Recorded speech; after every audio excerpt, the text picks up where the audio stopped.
Okay, students, we start our meeting today with the topic explanation text and focusing to the language feature atau unsur kebahasaan. Pertama-tama mari kita melihat learning objective dari pembelajaran kita kali ini. After learning the material, students be able to mention, identify, and differentiate each forms of language feature in explanation text. Jadi setelah mempelajari materi kita kali ini, kamu diharapkan dapat menyebutkan, mengidentifikasi, dan membedakan masing-masing bentuk dari unsur kebahasaan di dalam text explanation. So I wanted to remind you about what is explanation text. So this is some keywords to remind us to the explanation text. The first is how or why, phenomena, and the process. And then we come to the main topics in these meetings. The first, the language features of explanation text is use simple present.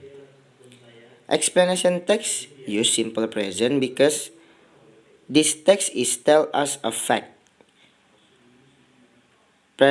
Explanation text ini menjelaskan kita atau memberitahu kita tentang sebuah fakta.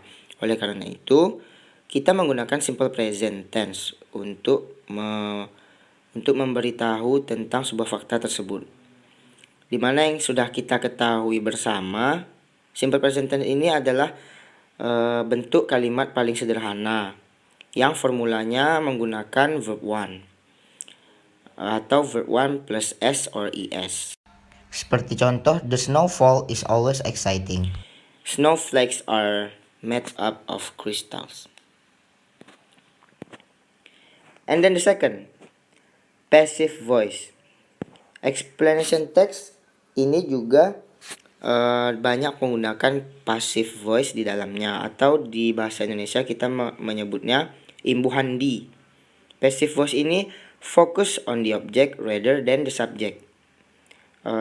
Dia lebih berfokus kepada objek daripada subjeknya, atau bisa juga kita sebut passive voice ini berfokus kepada aksi yang dilakukan daripada siapa yang melakukan aksi tersebut. Dan kunci dari passive voice ini yaitu menggunakan verb 3.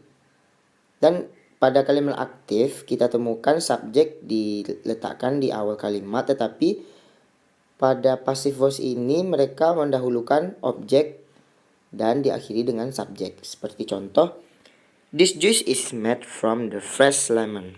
Some flowers are planted by my parents.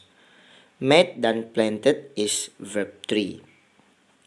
And followed by to be before the verb 3. Okay, next. The third, yang ketiga, yaitu action verb atau kata kerja aksi. Kata kerja aksi ini kata kerja yang menimbulkan physical movement atau physical activities yang dapat menggerakkan, membuat pergerakan tubuh dari si subjek ini tersebut. Contohnya make, throw, walk, kick, push, run, and the others. And then the fourth and the last is technical terms atau biasa disebut scientific expose. Apa itu technical terms? Yaitu adalah istilah-istilah ilmiah atau sebutan-sebutan ilmiah yang dapat kita temukan atau kita angkat atau juga kita gunakan pada saat kita mengangkat suatu topik tertentu. Seperti kita mengangkat topik mengenai luar angkasa, maka kita akan menemukan istilah-istilah ilmiah seperti meteorological, atmosphere, pressure, and the others. So, the exercise. First, please identify the text and find the language features of the text. And now we take a look to the example of the explanation text. Judulnya Snow. Di sini kita akan mencoba menemukan language features tadi di dalam setiap paragraf di contoh explanation text ini. Di paragraf pertama, kita menemukan snowfall, crunch, make. Yang pertama ini snowfall adalah the technical terms atau kata-kata ilmiah atau istilah ilmiah. Crunch ini artinya adalah seperti menggapai atau menenggelamkan. Di sini in the snowfall you can crunch through the snow. Kalian bisa menenggelamkan atau meraba-raba di dalam salju. So, and then make, this is action verb. Dan ini adalah paragraf pertama. Yang di pertemuan sebelumnya kita membahas generic structure, yaitu paragraf pertama ini adalah bagian general statement. Kita lanjut ke paragraf kedua. Vapors dan freeze. Dua kata ini adalah technical terms, yaitu istilah yang digunakan pada ilmu salju yang kita bahas di teks ini. Temperatur juga technical terms. Dan di sini kita bisa menemukan passive voice pada paragraf kedua ini. Snowflakes are made up of crystals of ice that have formed around bits of dirt in the air. Di sini kita lihat snowflakes ini sebagai objek dan diikuti oleh to be dan kata-kata ketiga made. Ini adalah passive voice.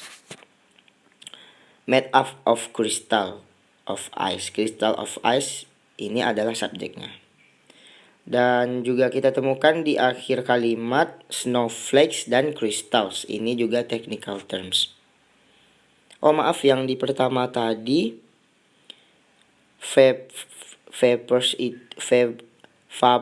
itu adalah uap. Uap yang berarti kategorinya termasuk kepada technical terms, dan freeze adalah action verb. Dan paragraf selanjutnya ini adalah bagian dari sequences of explanation. And then the last, as the reminder, 4 parts of the language feature in explanation text. The first is use simple present. The second, use passive voice. The third, use action verb. And the fourth, use technical terms. This is the key to make the good explanation text. So that's all about our topic today. Please do the task on the Google Classroom. Thank you.